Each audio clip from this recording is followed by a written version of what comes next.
Hey everyone, this is Pete, and welcome back to Atari A to Z, a series of short playthroughs of Atari 8-bit games, some of which I grew up with and some which are new to me. Today is one of the latter. Today we're looking at Eliminator, which was a 1982 release from Adventure International, written by Steve Coleman. There's not a ton of information about this game online, but it seems that a game called The Eliminator was originally released for TRS-80 by Adventure International, and it was a Defender clone originally, and it was subsequently ported to Apple II and Atari 8-bit, but somehow it seemingly became a completely different game in the process, despite having the exact same name. So any information you find about it online these days tends to refer to it as a Defender clone, but the version we're about to see, very much not a Defender clone, as you'll see when we come to play it. So, let's go play The Eliminator. Okay, here we are with The Eliminator by Steve Coleman. Copyright 1982 Adventure International, a division of Scott Adams Incorporated. So if you're not familiar with Adventure International, Scott Adams was a guy who made a bunch of early text adventures. But Adventure International, I'm going to start the game and stop that horrible noise going off. Scott Adams made a lot of very early text adventures for Atari platforms, and probably some other ones as well. Excuse me. But Adventure International was his software brand that released a whole bunch of other stuff. So already on this series we've seen John Anderson's Rally Speedway. There was this. There was Preppy, which I don't think we've seen on this series yet. And some other stuff that I can't remember. But yeah, Adventure International, interestingly, ended up doing a lot of things that weren't adventures. But yeah, Scott Adams clearly saw an opportunity in the software market and took it. Now, here we are. So this is the Eliminator in its Atari 8-bit incarnation. You are flying this plane, and you have to destroy these ground targets to deplete the blue meter at the top of the screen. Now, as you're doing that, you'll notice that garbage is appearing at the top of the screen, which is basically the sky getting lower and lower. And it gives you sort of time limit to achieve your objective. So when you've emptied the blue bar, that sky will reset, and you have to do the whole thing again with a blue bar that fills a bit more and then empties a little bit more slowly as well.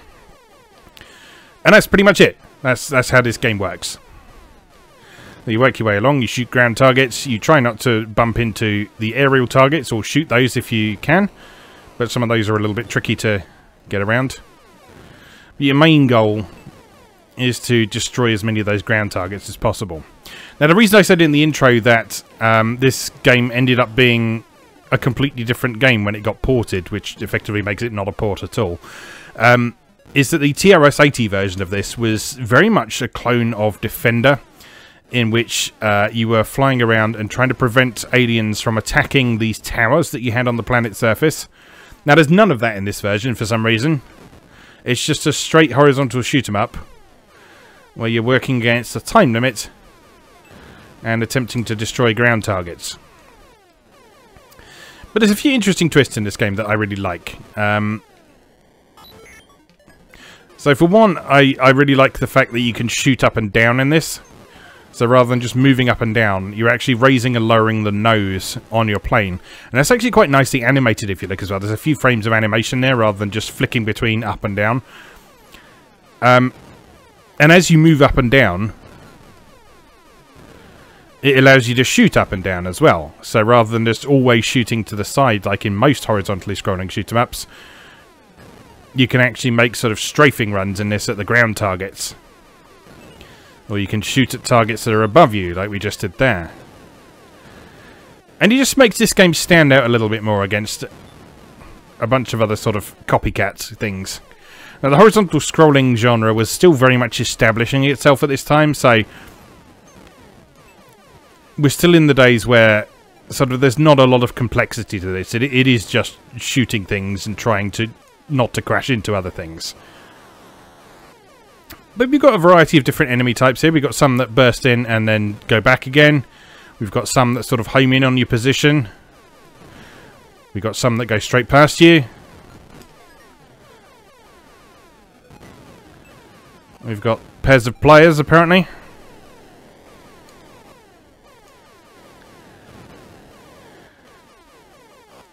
And it seems that they sort of gradually increase in intensity as the game progresses as well.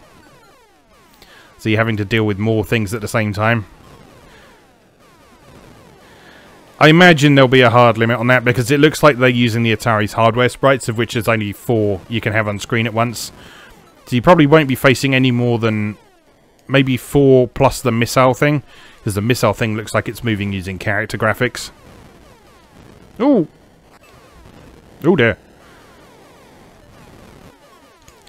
That's 2 lives in a row there. This game is quite generous with the extra lives though, so we'll probably get those back quite quickly. Oh, that's a nasty one, isn't it?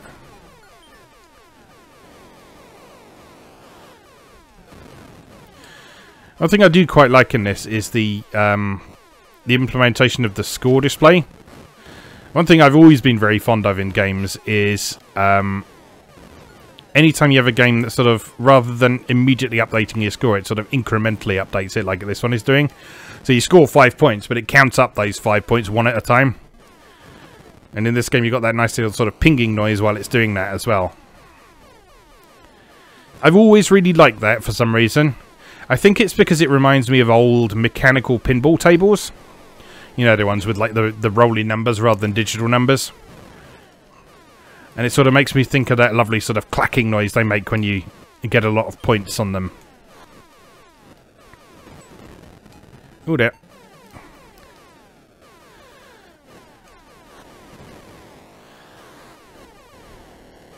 But yeah, so sort of the difficulty in this mostly seems to be coming from the different enemy types that are coming a bit more frequently. So now we're seeing a lot more enemies that shoot at us.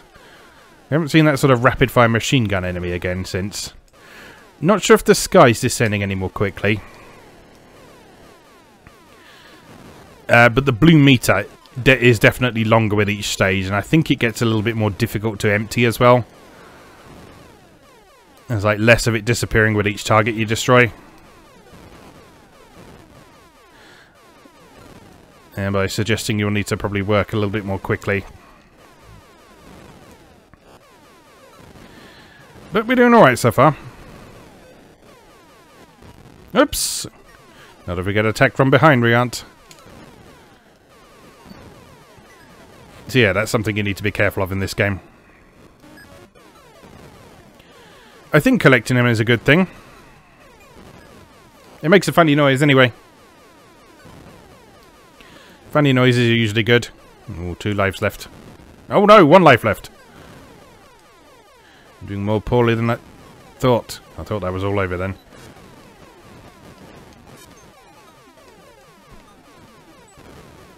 You seem to get an extra life like every 100 points or so in this, which is very generous. Oh no, maybe not. Maybe it's a slightly more arbitrary number. You do seem to get them fairly frequently, though. Oh, nearly done on this stage.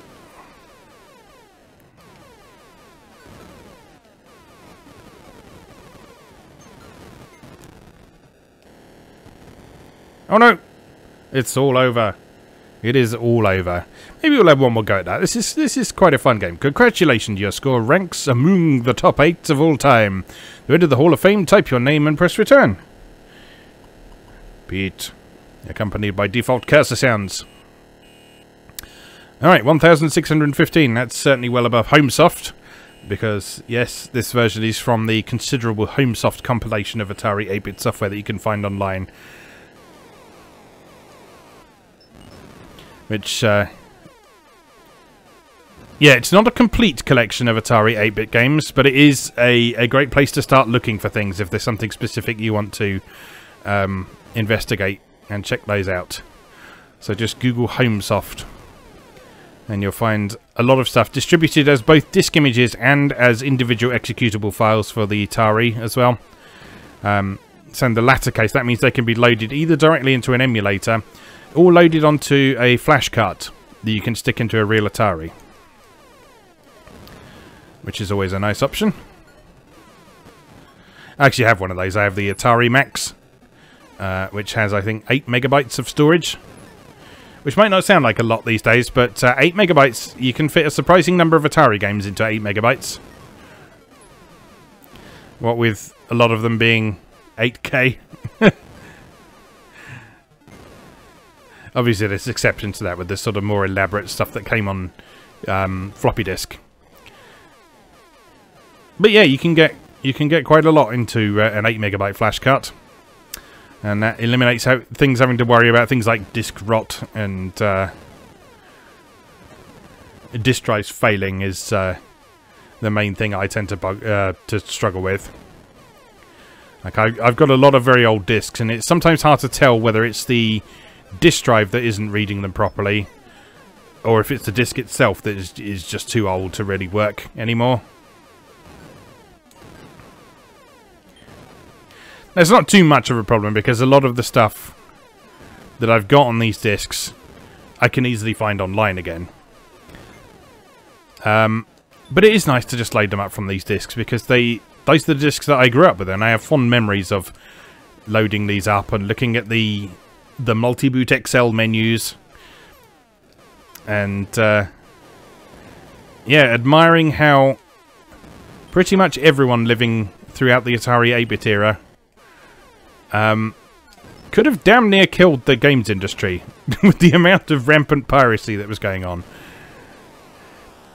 I think I've talked a little bit in previous episodes about how my father and my brother used to go to it was called the Computer Club. I never went along myself because I was a bit too young at the time they were going along to it. But Computer Club was a local meeting and quite a common thing in this country for Atari enthusiasts to do. Basically at Computer Club you go along and there'd be computers to do stuff with, there'd be software to talk about, there'd be discussions on things, there'd be tutorials and lessons on things like programming and that sort of thing. And there would be rampant software piracy. So you'd go along to a Computer Club and there would often be like a whole disc full of games that you could go along and copy for yourself. And that is where a significant proportion of the Atari 8-bit software we had came from. We have a bunch of official stuff as well that mostly came from review copies because my father and my brother were writing for Page 6 magazine. But yeah, a whole bunch of our stuff is from illegitimate pirate copies from Computer Club. Which is quite interesting from an archival perspective because a lot of the stuff that we got hold of was sort of bootleg, or you couldn't get it in this country, or in some cases were early versions of games. Like for example, I don't have a copy of Rescue on Fractalus. I have a copy of its predecessor, Behind Jaggy Lines, which is very similar in most regards. I can't remember offhand what the exact differences are. But yeah, we have that one. We have Behind Jaggy Lines rather than Rescue on Fractalus. And so for me, it's very hard to refer to that game as Rescue on Fractalus and not Jaggy, as we used to call it.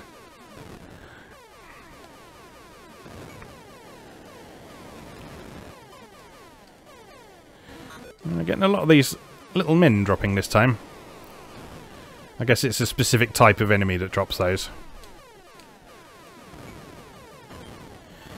Anyway, this isn't a terrible game. It's a bit mindless.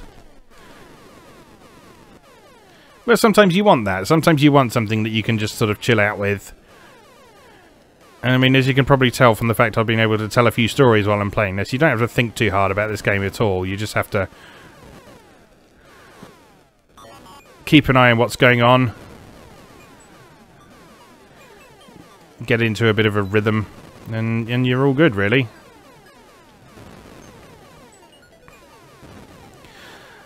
So yeah, I don't know what the story is behind the ports of this and why they seemingly bear no relation to the original TRS-80 version. If anyone does happen to know the story behind that, do please feel free to share it down in the comments. I'm always interested to hear stories like that. But yeah, I mean, as it stands, this is a game that's doing a few interesting things. Like I say, particularly with the animation on the plane and the firing up and down, and the way the time limit mechanic is implemented with the falling sky. Yeah, there's quite a lot to like about here. It's technically competent. Scrolls quite nicely. Good use of sprites. Decent sound effects.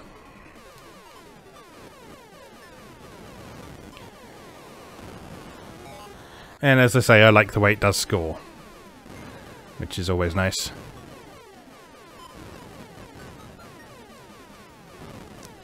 But yeah, I think probably a bit easy is maybe what would be my main criticism of it. It feels like one of those games that you can end up just sort of sitting and playing for ages, and after a certain point, if it doesn't get more challenging, it can be quite easy to start feeling a little bit bored with games like that. Like, you don't want a game to outstay its welcome.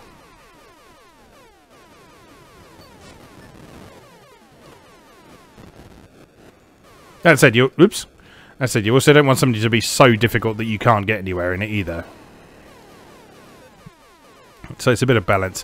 And at least this game is introducing some new things gradually as we go through there. So like, we've got those satellite things appearing now. I haven't seen those before.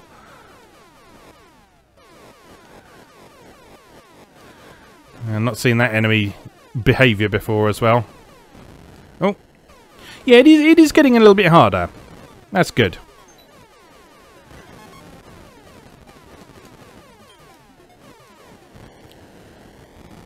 Oh, we're nearly dead. Oh, we are dead. There we go. Okay, so that's the Eliminator by Adventure International. I had fun with that. It's quite a fun little shoot 'em up, that. Like I say, not the best, not the most complex or anything like that, but certainly decent. So let's just put our name in. See how we ranked. I think I'm at the top again. Remember I said the sound effects weren't too bad? Well, yeah, they're pretty horrendous actually. But, yeah. We can live with that for now. Anyway, as always, thank you very much for watching, and I'll see you again next time.